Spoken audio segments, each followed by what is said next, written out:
Bonjour mes chers vierges, je vous remercie de prendre le temps de regarder votre horoscope mensuel pour le mois de mai 2015 et nous allons dès à présent commencer. La première carte que nous avons tirée nous renseigne toujours sur les attitudes et comportements qui vous seraient bons d'adopter, ce qui pèse favorablement dans la balance pour ce mois-ci, compte tenu des problématiques qui seront les vôtres. Alors la carte que nous avons tirée à cet endroit-là, c'est la carte de l'ermite.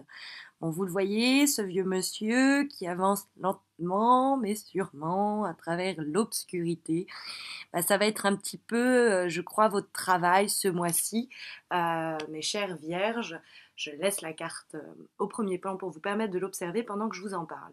Donc, comme la carte de l'ermite, c'est la carte de la sagesse, du temps qui vient finalement à payer et dont les fruits finalement arrivent après une longue patience et un long temps de recherche et de persévérance. La carte de l'ermite va forcément vous inviter à la réflexion, à la sagesse dans les questions de choix ou d'événements qui sembleraient vous percuter ce mois-ci. Je dis ça parce qu'on va avoir visiblement un événement inattendu qui va venir perturber votre mois de mai 2015. Donc la carte de l'ermite vous dit que il est bon de sortir, mais que peut-être faire comme l'ermite et vous replier quelque temps sur vous-même et retrouver votre grotte intérieure, quelle qu'elle soit, que ce soit votre maison ou une grotte plus spirituelle, il serait bon de vous tourner vers vous-même et de réfléchir sagement aux possibilités qui sont les vôtres et à faire évoluer malgré peut-être la soudaineté des événements votre mode de pensée et d'action de façon la plus prudente et réfléchie qu'il soit. Ne pas céder à ce dont va nous parler justement la carte qui nous parle des obstacles et des difficultés, à une forme de, pas d'irresponsabilité, mais l'ermite, il sait très bien où il va et il prend son temps et il ne se brusque pas et il est sage. Et donc, la carte qu'on a en obstacle et en difficulté, on a totalement l'inverse, on a le jeune homme, on a la carte du battleur. Ici, on a le vieil homme et là, on a le jeune homme. Bon, alors ça pourrait nous dire en termes, ça peut faire un clin d'œil à quelles que soient vos problématiques. Si vous hésitez entre une ancienne structure et une structure assez jeune, eh bien, tournez-vous vers l'ancienne structure plutôt que la nouvelle. Si vous avez deux projets, essayez de finir le premier avant de vous lancer dans le nouveau. Et si vous avez deux hommes ou deux femmes qui vous intéressent, plutôt là d'ailleurs deux hommes, intéressez-vous à la personne la plus âgée qui semble la plus responsable et la plus mature parce que c'est elle qui risque de mener à bien la relation que vous espérez ou en tout cas à qui vous pouvez faire confiance. Et de la même façon, on peut aussi comprendre que en vous, écoutez le vieux monsieur plutôt que la personne un peu faux folle qui a envie de faire plein de choses, de commencer plein de choses, mais qui n'en est pas ou qui ne s'en sent pas aussi capable. Car la carte du battleur est la première carte du tarot et elle ouvre toujours le jeu. C'est un peu comme dans l'oracle de la triade par exemple, la carte de l'alpha. C'est une carte, c'est le début. Mais sur quoi ouvre cette carte? C'est toujours difficile de le savoir. Quand elle est en négatif et dans les obstacles et les difficultés, elle nous dit qu'il va falloir se montrer patient pour arriver à peut-être démarrer une relation ou un projet où votre patience va payer vis-à-vis de ce projet qui mettait du temps à s'enclencher, puisque Deus ex machina, on va avoir comme ça un événement catalyseur qui va mettre les choses en mouvement et en branle.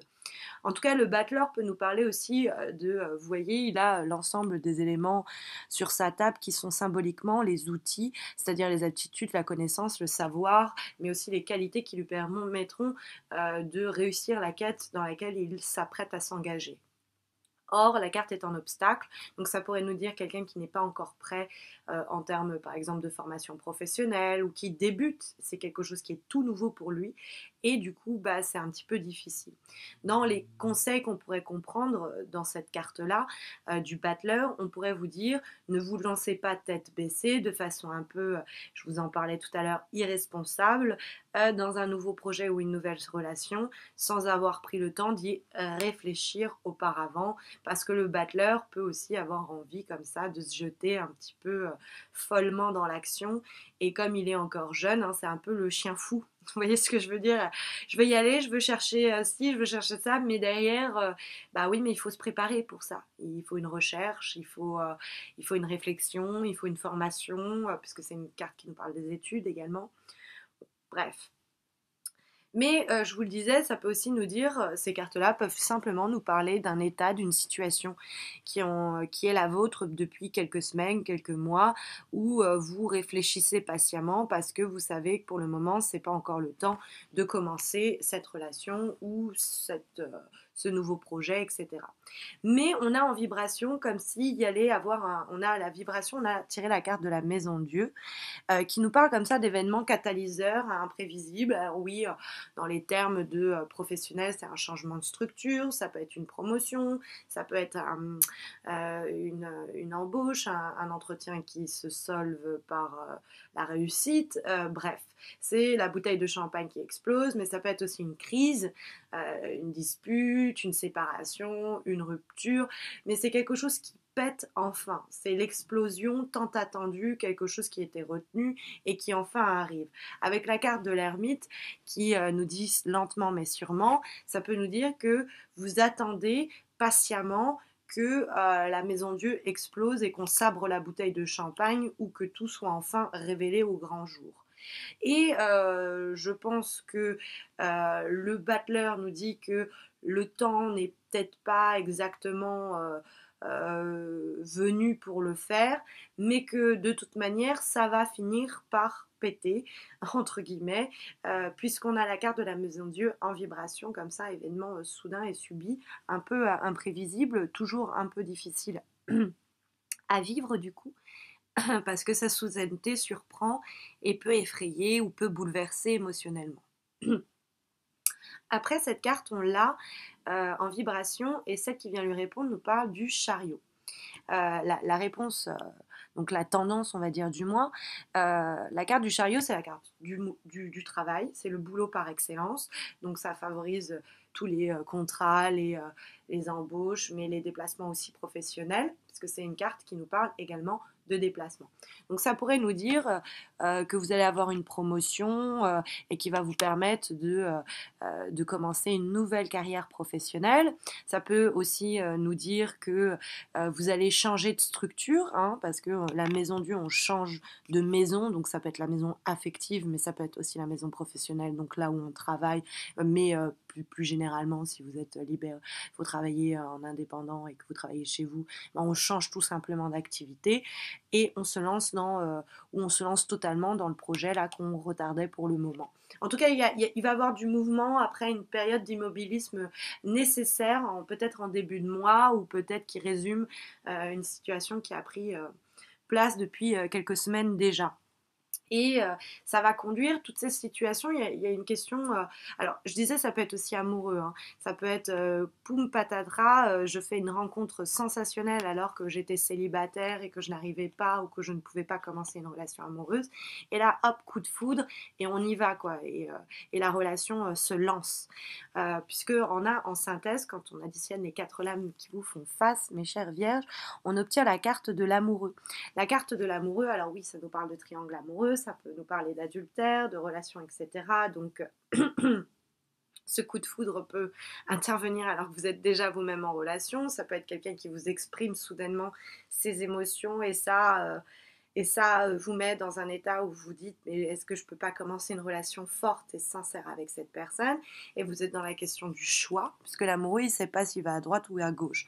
Et puis en termes professionnels, ça peut tout simplement nous dire qu'il va avoir une opportunité qui va vous être proposée et il va falloir faire un choix. Mais je pense, mes chères vierges, que vous ferez le bon choix justement, puisque la carte de l'ermite en positif vient nous dire que vous saurez juger avec sagesse et réflexion de la situation et opter pour la meilleure solution pour faire avancer le projet, la relation, là où vous souhaitez qu'elle se rende. Voilà, j'en profite pour vous souhaiter un très bon mois de mai, vous envoyer mes meilleures ondes et pour ce choix et pour cette action soudaine qui va vous tomber un peu dessus. Je pense que c'était attendu et comme c'est effréné, ça vous fera du bien. Je vous remercie d'avoir pris le temps de regarder cette vidéo. N'hésitez pas à vous abonner à ma chaîne si ce n'est pas encore fait. Ça vous permettra de recevoir votre horoscope du mois prochain sans avoir un doigt levé. Et en plus de ça, j'organise des tirages au sort pour permettre à mes abonnés YouTube de remporter un tirage personnalisé gratuit dans le cadre d'un concours. Donc n'hésitez pas d'ailleurs aussi à vous abonner à ma page sur Facebook. Ça vous permettra de participer à ce concours. Je vous dis, j'espère, à très bientôt.